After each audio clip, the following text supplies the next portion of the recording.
Hello guys, sa video na to, ang pag-uusapan natin ay tungkol sa DJI Avata 360. Pwede siyang maging traditional DJI drone tulad ng Mavic series or mini series. Pwede siyang maging FPV dahil meron siyang goggles. At the same time, 360 yung camera niya.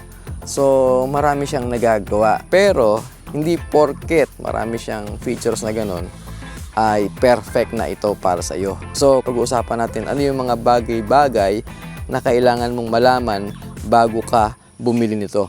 Okay? Kasama ko nga pala si Sir John. Hello, sir. Nandito kami ngayon sa Basilan. So, medyo malayo. So, ito yung park. Magkasama kami ilang araw na. Kasi nagagawa kami ng preparation for triathlon. Try Basilan, sir. 2026. Yun, Try Basilan 2026. First time na makakaroon dito sa Basilan. So, tapos na namin gawin yung video, yung ocular. So, ngayon may time kami para mag-review ng Avata 360. So, pasalamat tayo kay Sir John, sinamahan niya tayo. Basic info about Avata 360. So, siyempre, tatanggalin natin yung lens protector. Ito yung controller na RC2. Okay, so may option yung Avata 360 para mabili mo siya na RC2 ang kasama niya. Ito yung mga battery niya, 3. Nakalagay sa charging hub. Basically, yan ang kasama sa drone. Pwede rin siya sa goggles, pwede siya sa motion controller. Then meron na tong internal memory na 42 gig. Alam niyo naman ngayon, ang mahal-mahal ng memory, yung 64 gig. Nasa 64 gig, nasa 1,900. 600 lang dati yun. Meron itong O4 Plus transmission system. Ito yung latest transmission system ni DJI sa ngayong 2026. Flight time nito umaabot ng 23 minutes. Pero yon ay nakasulat lang sa papel. In reality, siguro mga 15, ganyan. 15 minutes, 15 to 18, siguro hanggang 20. Pero pag malakas ang hangin, baka less nga lang, baka mga 10 minutes lang. Sa speed naman, pag naka-sport mode, umaabot ito ng mga 18 meters per second. Katumbas ito ay around 64 kilometers per hour. Pagkaraan ng ilang linggo kong ginagamit itong drone na to, doon ko na-discover itong mga bagay-bagay na ito. So yun yung isa-share ko sa inyo. Hindi ito replacement para sa Mavic Mini Pro or sa Lito. Yung Mavic, straight yung camera niya. Kumbaga, kung ano yung ni-record mo, yun na yun.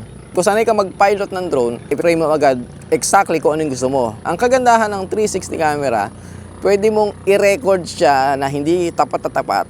And then, pwede mong i-edit yung framing mo.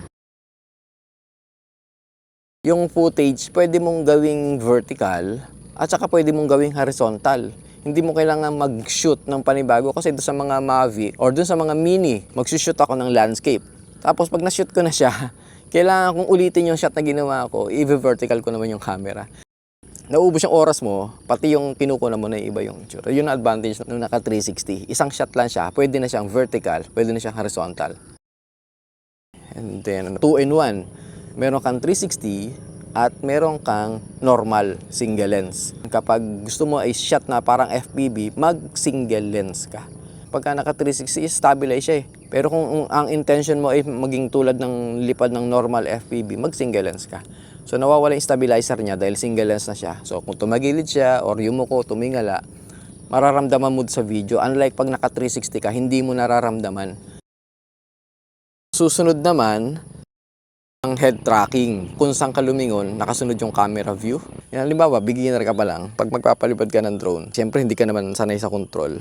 Pag nakagagas ka kaya, pag lumingon ka sa kaliwa or sa kanan, nakasunod yung view. Kumbaga, naka-mindset tayo na kung gumalaw ka, sumusunod yung nakikita mo. Mas okay o mas mahirap? Mas okay siya, sir. Ah, ganun? Kasi yung flawless ba? Ako, mas hirap ako dyan eh. Isa pa sa advantage nito ay yung safety. Dahil meron itong prop guard, ito yung prop guard niya. At the same time, meron siyang LiDAR.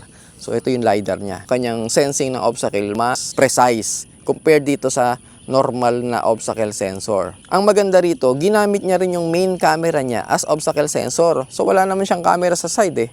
Pero nakakakita siya kahit sa likod, kahit sa tagiliran, kahit sa ilalim, nakakakita siya ng obstacle doon. Ginamit niya yung 360 camera. Yun ang magaling kay DJI. Na-incorporate niya yun eh. Kita na ng pagpapalusutan. Sino yan? Sir Bong, sir. Ah, si Sir Bong. Oh, Ay, makita na ng pagpapalusutan. Ayun, oh. Dumami yung audience ko.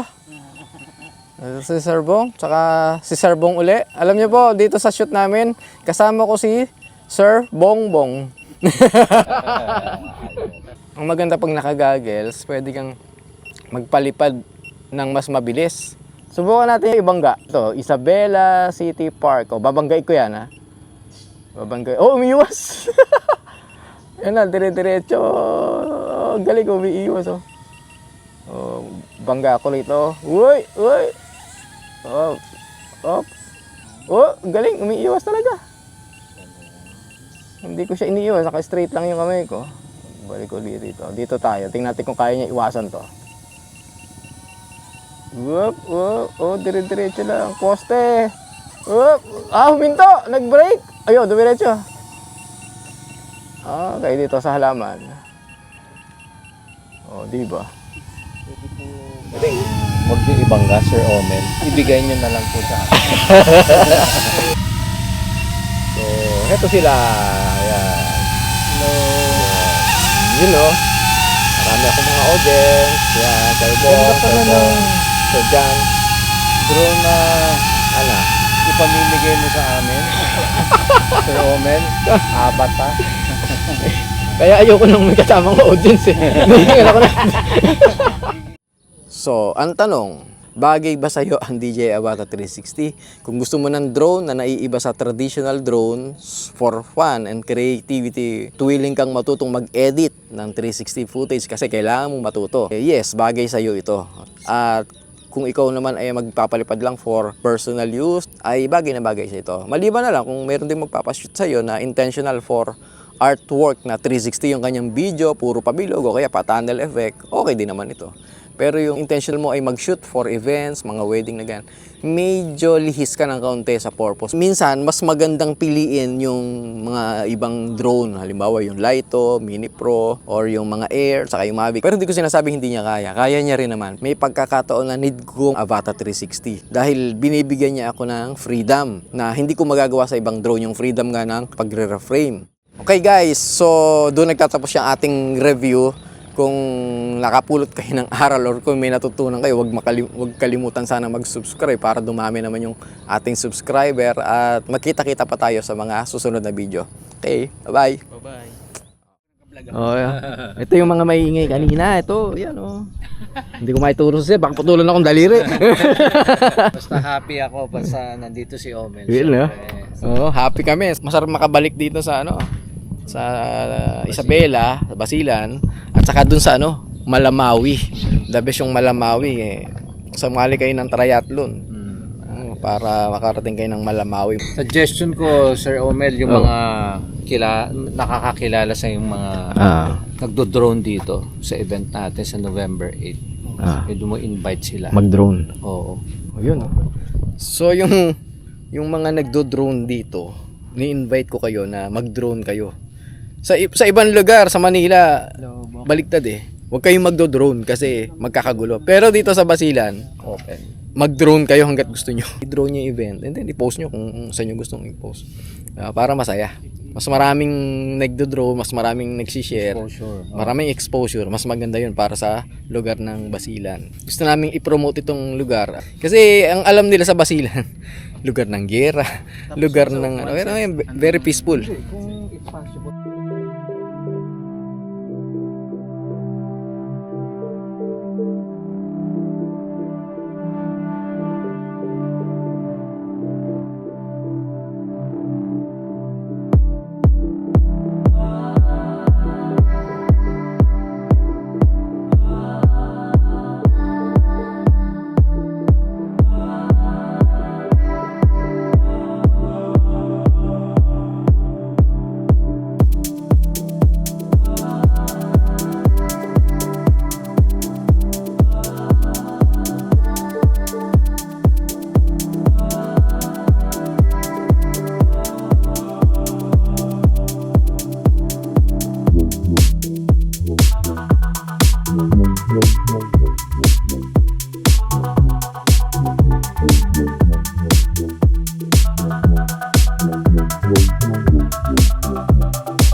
Wow.